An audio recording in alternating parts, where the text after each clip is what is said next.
So that is called the doorsill or threshold. That is the serve the purpose of the keep the room clean or keep the courtyard clean to stop those dirt coming in. Another purpose is to stop those bad spirit. That is a superstitious purpose, to stop those bad spirit from jumping in, and also keep the airtightness of the building, of the room, or the courtyard, of the room. Okay. Because the cold air is sneaking out of the room from the bottom, or the cold air during the wintertime coming in from the bottom too. They need to keep the airtightness of the room. That's why they build this door sill or threshold. Okay? Okay. So now, this is the bigger map of this area. This is the Forbidden City. Now we are looking at the hill over there, the Jingshan Hill. This is hill. This is a part of the imperial city, but not the Forbidden City. Okay, there are two layers of the imperial cities back then, back to the ancient dynasties. This part is the imperial city, where those officials, family members live in the past. And this is the Forbidden City over here in the middle. But most of this, the city wall of the imperial city were demolished. Okay, but the Forbidden City is preserved very well. The gate over here, this is the main entrance to the imperial city. This gate over here. That's called Tiananmen, the gate of heavenly peace. The square located over here is called Tiananmen Square. Yeah, and the imperial city. And then this is the Meridian Gate, the entrance of the Forbidden City, which you came in from here. Okay, so that tower, that pavilion is part of the imperial city where the last Ming emperor committed suicide up there in 1644. But that was the rest of the excavation or the where you built the city. Yes. They put all the dirt That's right. on so built this mountain. Yes. And this area used to be the central palace of the Mongolian dynasty back to the 13th century. They dug out those Forbidden City and put the dirt right on the top of that Mongolian palace. So that is the way to form that Prospect Hill or Jingshan Hill. Okay, so underneath that hill used to be the palaces of those Mongolian people in the 13th century.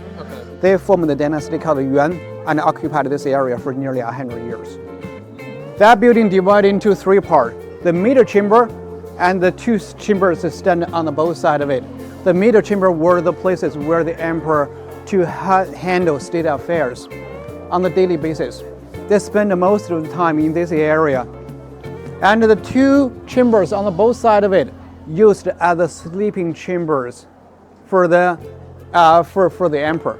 People put 27 beds in those two chambers. 27 beds. Yeah. Because the emperor did not want people to know where he exactly sleeps on every night basis. Because it said that in 1542, there was an emperor who was nearly assassinated in that palace by those palace girls. Because he treated those girls really bad, really in a brutal way. He so obsessed with those longevity pill. Whenever he took those pills, he would become very moody or punish those palace girls.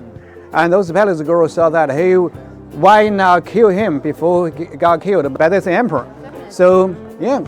So on that day, in October 1542, they snuck into this palace. They tried to strangle the emperor to death by using a piece of cloth. But they failed because they were so nervous. The first attempt failed.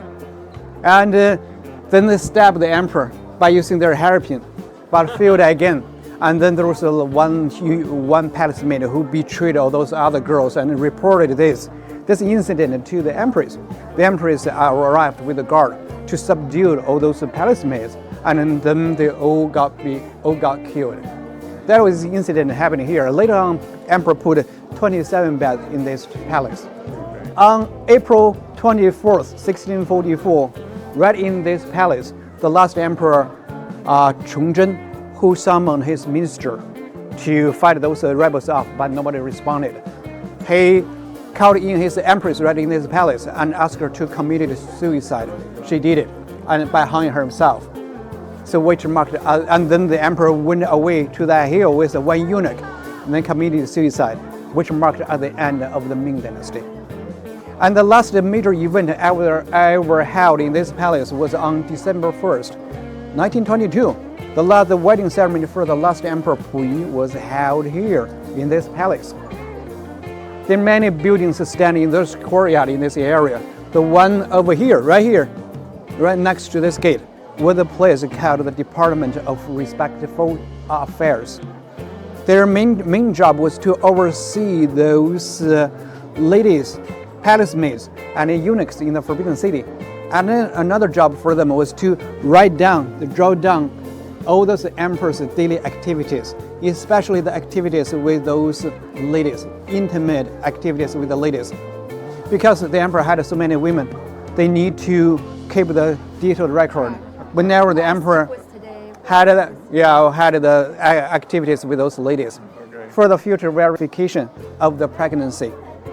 Okay? It's in the film about the last emperor. He has a teacher. Yes. Who writes a book, Twilight in the Lost City. That's correct. Which I think the book is based. The film is based on the start of the books, of course. I think they have read the book, but before they making the movie. Obviously. But the teacher wrote a book about bringing up the emperor. Yes. When he educated him. Yes. Yes. And then at the end of his regency and. Yes. Now we are going to his living residence, where that last tutor of the emperor lived. Okay. That's a picture of Regent Johnston, who lived right in this building. He looks very young. Yes. At the age of only 45, he came to Beijing and came into the Forbidden City, worked as the tutor of the last emperor. At the age of 45, when the emperor at the age of only 14, so they were just like a father to the son. And he was a very knowledgeable professor and lived in China for more than 3 decades and brought a lot of positive impact to this little emperor.